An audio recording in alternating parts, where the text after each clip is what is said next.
I want to dedicate this episode to a very, very good friend of mine, Gwendolyn Reeder. Um, she was a Nubian queen. Her spirit was lioness. She was beautiful, intelligent, well dressed, a very good sense of humor, caring, giving, loving, just an all around beautiful person. Uh, Today marks the 30th year of her death. Uh, 30 years ago, on December the 4th, her husband killed her on a porch. They were going through stuff. She had left her husband. She told her husband, man, whatever you want to do, you can go ahead and do it. I'm going to go ahead and move.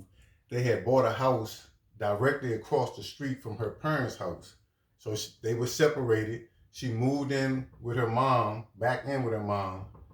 And on today, December the 4th, he killed her on a porch, on her parents' porch going into their house. So Gwen, I just want to let you know you're not forgotten. We love you. We miss you. Rest in peace and power. Peace, blessings, and black power. Today's Functional Man episode is going to be on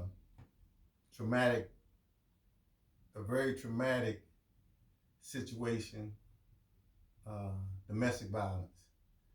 And I growing up, I didn't know anything about domestic violence.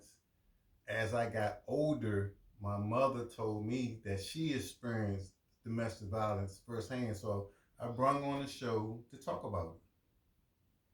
So, Mom, coming up, I I didn't know anything about domestic violence. I I knew that Johnny wasn't my father, but he was my father. All on the same time. He was the only father I know. He was a very good man to me. Mm-hmm. And the domestic violence part, I didn't know. You didn't talk about that till later. Matter of fact, you really didn't talk about my father either way. You never talked bad about him, but we just too much didn't discuss him too much. Mm-mm. So, Monica, can you please tell me your story?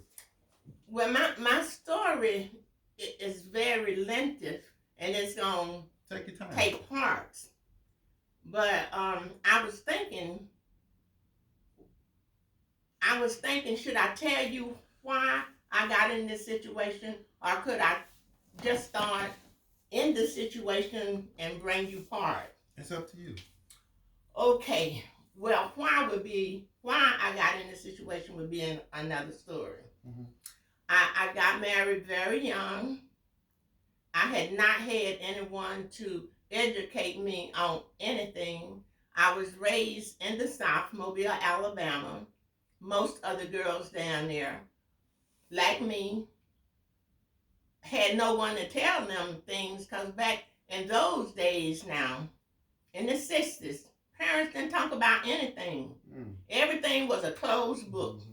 Today, parents explain everything. They start too young, actually, explaining. I got married, and I married your father. Your father was military. In the beginning, your father was very good. But your father had found out things about himself, and I think he couldn't cope with it. And I don't want to talk about that just yet either. Okay. That's another story. Okay. But my husband, I think what he learned played on in his mind. Mm-hmm. And as we continue our lives traveling around, my husband experienced stuff in the different parts of the world that he hadn't had in Alabama. Mm-hmm. Such as the white ladies. We were in Charleston, South Carolina, and Charleston, South Carolina is known to be treacherous. Now, in Charleston, the girls will walk on your door and tell your man to come out. Wow. Ooh, man. This is what happened. And we were on the naval base. So I had these very good friends. One was Jackie and one was Doris. We were very, very close. And this lady knocked on the door at Doris' house for her husband to come out. And don't think it didn't happen to me, because it did. Mm. But anyway, we opened that door for her. Yeah, that's what we did. So we're traveling along and we get overseas. And in the military, if you are an enlisted man, your wife receives an allotment. Mm-hmm. But if you are an officer, you get all the money. Mm. Your daddy was an officer. Okay. He got the money. Mm. So he got me over there. I got no money, and I can't get home. My daddy have no money. It was terrible. Over there for about 3 or 4 months, things was good. And after that, it went very bad. Very, very bad. So when he got you over there, he wasn't sharing his money with you, or? Oh, he was a good provider, but he never gave me enough money so I could save my money to bring 3 people back to the United States. Oh, so he in the way he was controlling. He was controlling. He was controlling. Okay. Well, he went to Vietnam, and he was on a ship called the USS Cape Perry. Mm-hmm. It's here now. You can look it up on the computer. And this was during the Vietnam War. So the ship was bombed. 3 of his friends was killed. He saw one of his friends' head cut off. Mm. He saw the head on the ship, the body over here, the head over there.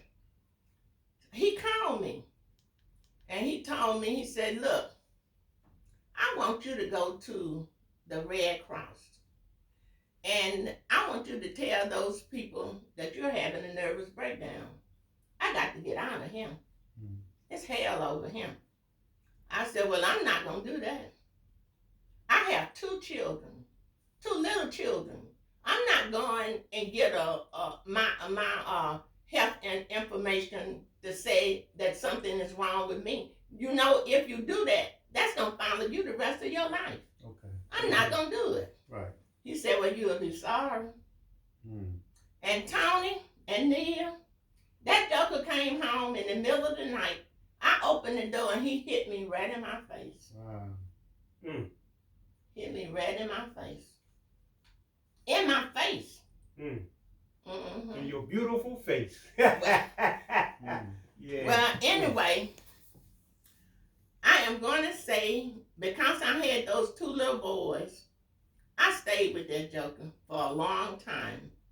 When you were saying, did the abuse continue? Yeah, it continued, but it wasn't as bad sometimes. Well, I was a large girl, so when we fought, I could fight too. So you fought him back? I fought him back.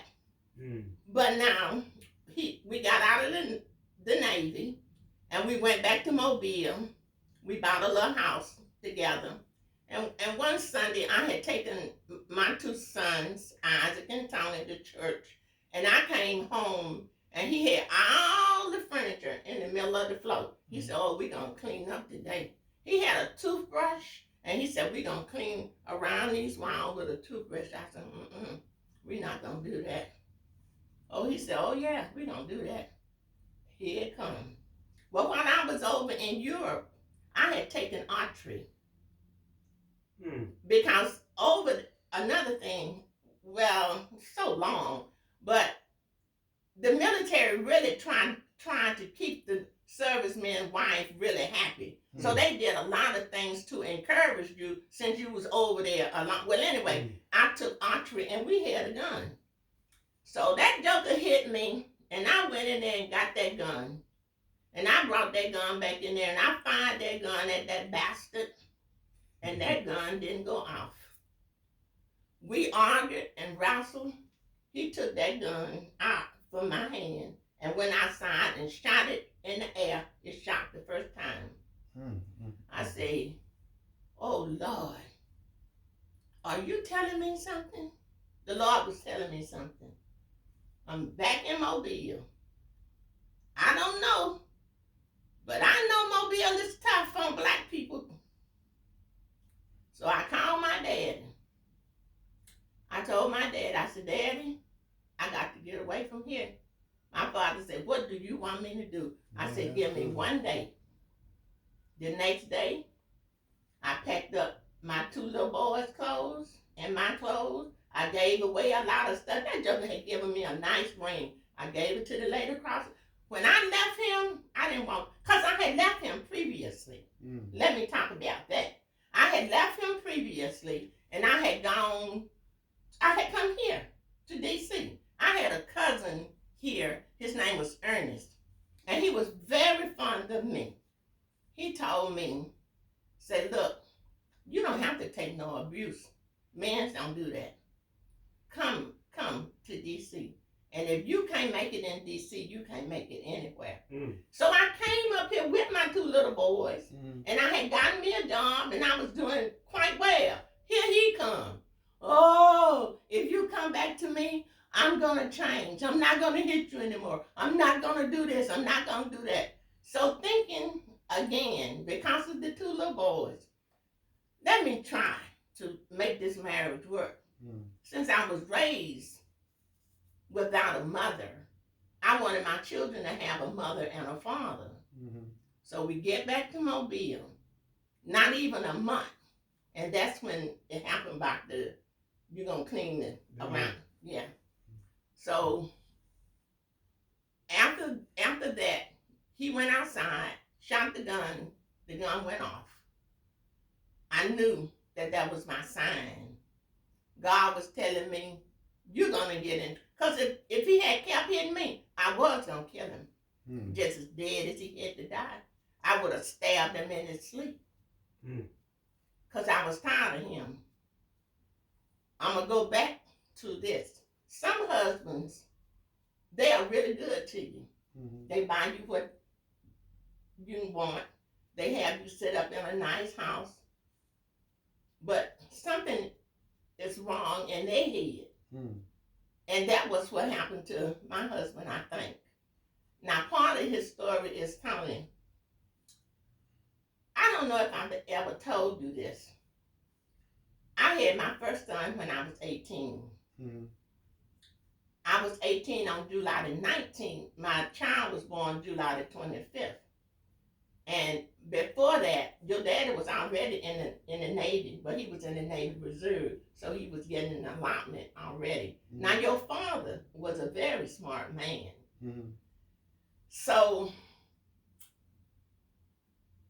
he was waiting to go into the military, and he was working. And he was working across the bay, across the river, where all the fancy restaurants and things are. And he was working in one of those restaurants, and he was coming home one day because he didn't have a car, so he would take a ride to get back to where we stayed. And he got in the car with this man, and he said, when I got in the car, I looked up at this man. I was looking at myself. He was looking at himself. Because guess what? That was his father. That was his father. The man told him, my name is Mr. Frank Clark, and I'm your dad. All the time, he thought the man who had raised him was his father. He never would have thought that Mr. Simmons wasn't his father. He had no idea. Even though, he didn't look like Mr. Simmons at all. And I think this was the clock that started ticking in his head. So like a traumatic experience, and he never got no type of help. No type of counseling. No type of counseling, anything. But what I want to do is talk to the young ladies out there. Okay. Because I know a lot of young ladies stay with a husband or a boyfriend A lot of them stay because they are afraid to go out by themselves. Mm-hmm. I was afraid. I had not been anywhere by myself. But while I was in Europe, while I was in this place called the Noon, Scotland, I happened to be around some strong black ladies. And they talked a lot. So I educated myself listening at those ladies who had been servicemen's wives for a long time. Mm-hmm.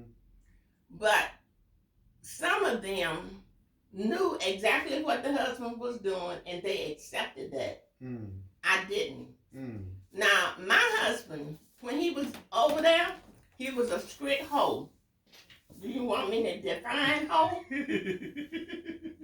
Can we talk about that? We can talk about. So, you get over there, and you know black men hadn't experienced white people, white women anyway, especially down south.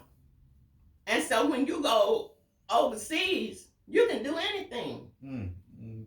Another thing, in England, the children start school at 3. They are out of school at 15, and this is the truth. Check it out. You can look it up. So at 15, their parents put them out. Go work, go get you a job, go get you some money. Mm. So the little girls, because I would say they little girls, teenagers, they would go get them some Navy guys.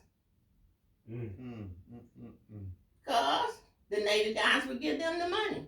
Mm. That was a big problem to me. A real big problem. And I tried everything I could. I went to the ship. I went to everybody I thought would help me. But in that time, they didn't do for the servicemen wives like they do now. Because now, if they catch a man and you can prove that he was an adultery, they'll kick him out of the military. Mm. So, a lot of us, when we have our small children and you don't know anything, you'll stay right there and let that person abuse you. But I'm going to tell you right now, if he hit you one time, start thinking about another apartment or another house.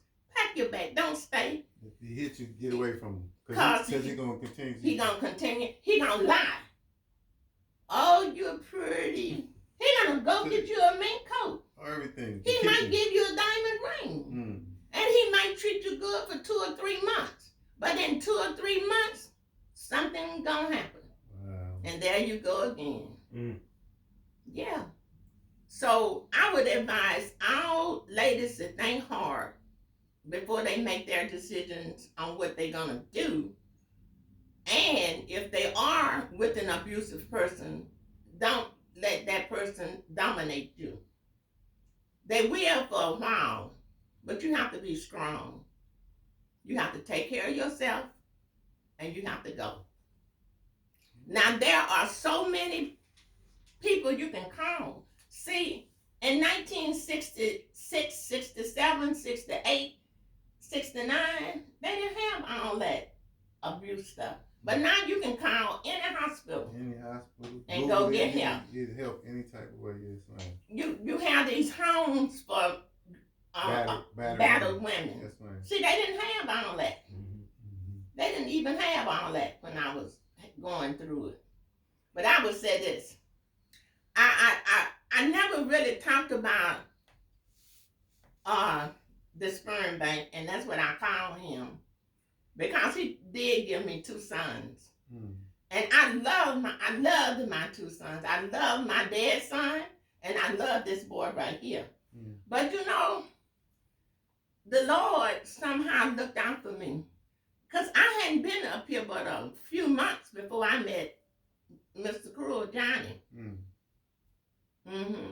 And we got together, and he himself had bad marriages himself. Mm. And I decided one day I'm going to take this old joker and get me some child support. And Mr. Johnny said, you know what, Bonson? Don't do it. We're doing okay. Just leave that man alone.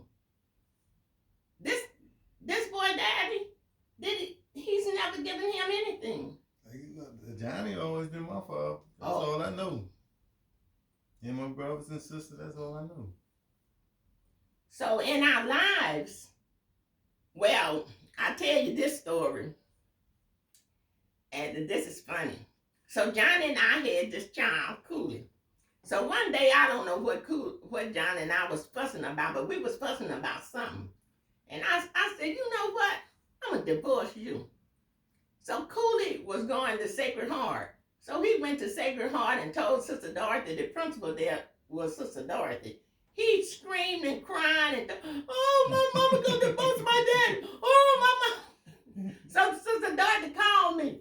Come right away, Cooley having a breakdown. So when I got up there, that was the situation. And after that, John and I didn't argue too much. Okay. Wow. Anymore. Mm-hmm. So Tony really didn't see any argument. Nah, I never seen y'all argue. I never seen, you know. I don't say we didn't argue. I never seen. But we didn't argue loud. Yeah. Made sure, yeah. Mm-hmm. So Mom, so what you saying, I just want to make clear for the audience, if somebody beating on you or somebody is belittling you or criticizing you all the time, get away from it. My husband told me, do you think somebody wants you and them two children? Don't nobody want you but me. I said, okay. Let me tell you something now. 50 years later, last October, my aunt died in Mobile, and I went to Mobile. So the story is so mixed up. If his father found out I was in Mobile, he was coming. He's still trying to get you? So he came over there in October. Man. 2019. And he was just talking. I educated you. When we were together, you didn't have to want for nothing. You didn't even have to put gas in the car. I didn't. And that's true. But you want to hit on me. Mm-hmm. You thought I was a child. I was a full-grown woman. And so we were just talking, and all of a sudden he told everybody in the room, was a lot of people, I never asked you to leave me. You were the one left me and took my children. You took my children away from me. I said, you put your hands on me. What you expect? Yeah, take that. Yeah. He told me, Nia, if you come back down here to stay with me, I will buy you a house. This is Airport Boulevard. This is where the aristocrats stay. I will buy you a house down there, and I'm thinking all the time, and nigga, I got me a house. Painful. Yeah, you act like you saying something special. I got my own house. Yeah. Oh, wow. But I tell you, Bruce is something that I wouldn't want to know any woman. I wouldn't want any woman to go through that, physical or mentally. Mentally, a man can destroy your self-esteem. He'll wear you out. Who wants you? Don't nobody want you but me. Oh, you think I'm going to stay here and let you beat on me? I'll just be by myself. Yeah. But when I first got up here, I was working at my cousin's shop. Oh, I told that story already, how I met Johnny. Because I went looking for him. He didn't look for me. I needed somebody to help me raise my sons. But God blessed me. And I thank God all the time for what he did for me. And I thank him too, because I sure ain't want to be in Alabama. I'm so happy I'm Washingtonian. I don't know nothing. Do you got something you want to say, bro? So I just think, I guess what I want to say to men and one of the things I always think about is that we have lost our understanding of our responsibility as men. Mm-hmm. As a man, your responsibility is protection of women and your family. That's manhood. Your responsibility is not having sex with women. That's not your responsibility. That's a what is it? That's an addition to being with your mate. Your responsibility before God is protection of your women and your children. And anything outside of that, you just chasing tail, then in reality you're a weak man. And I think another thing I like to speak on is that I see a lot of men become abusive because the women don't want to be with them. And my thing is like, if your esteem, this is for women or anybody, if your reality of your understanding of your self-worth is in somebody else, you will always be powerless. Because your power or your self-worth is derived from this person. So that means you weak. If something outside of yourself is where you gain your value, you're always weak.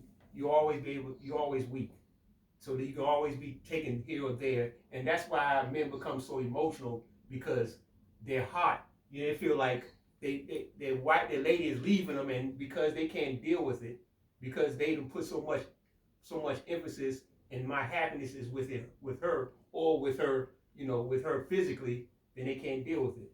And so I just think I want to clear up the men, like, to understand your responsibility, and like Ms. Vonsi said, for women, like, you never have to deal with, regardless of anything, you never have to deal with abusive man. And so I want to give some statistics. Yeah, please give them statistics. So I had to write it down.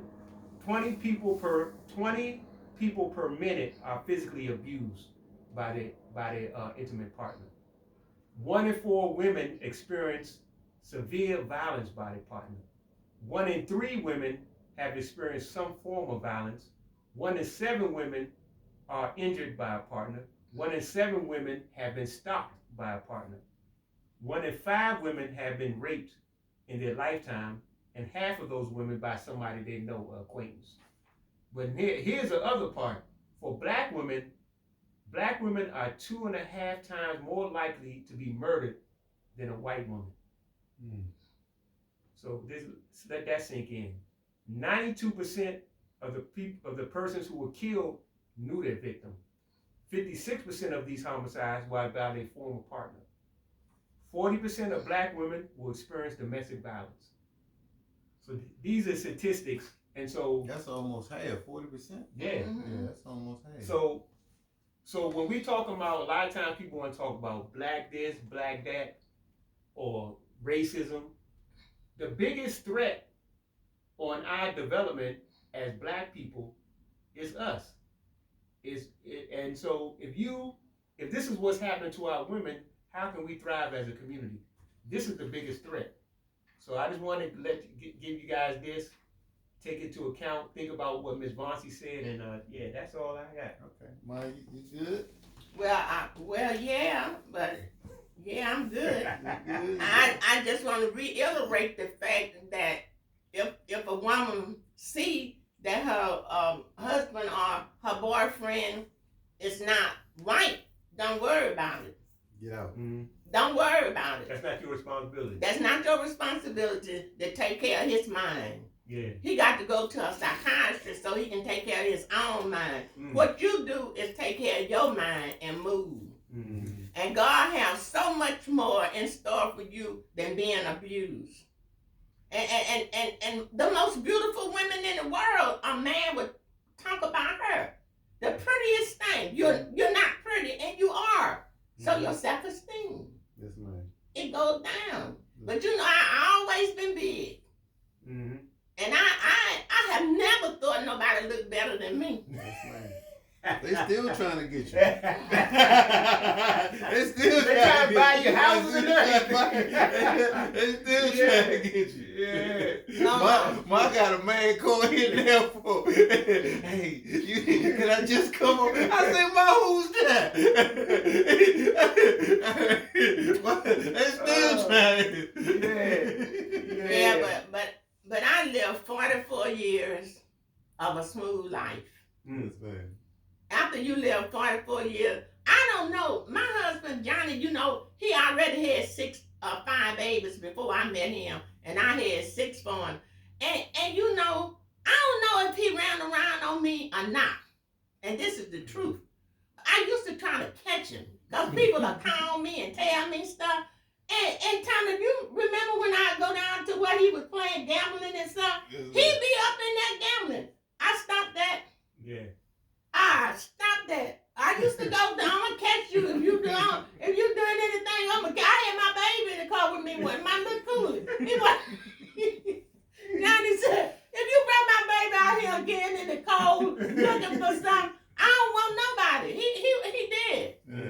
And so I just want all the ladies to know that there is always someone out there better than your abusive husband or boyfriend. Yeah. There's somebody out there that would treat you just like a queen. Make you think that you're a princess. Mabel Marble. What's her name? That's right. And if it ain't nobody out there, it's better be by yourself than getting whooped. That's right. Yeah, it's better be by yourself. That's right. That's right. Go to school, get you a trade. I want all females to educate themselves. Yeah. Get them a trade. You don't have to go to college, but get you a trade so you can get you a job, so you can take care of yourself. It's nothing like your own money. Yeah. When they start talking, save that money. Yeah. Okay. Yeah. Mm-hmm. So please like and subscribe to our channel. We're trying to get our numbers up, Ma. We really appreciate you from coming on and telling your story. And I'm going to come on again because I got a lot more to say. We know you're going to talk. Yeah. We know that. Because I'm telling you about the abuse part right now, but I got to tell you how I got there. Yeah. Yes, ma'am. See, it's always a story before you get there. Yeah. Okay. So people need to know that. We're going to bring you back. Yeah. I'll be ready. Okay. Remember, always give God the glory. So you need. And like and subscribe. That's all. I'm sorry. I'm cut off today, man. I feel like I was captivated by this story. Okay. But We out. Yep.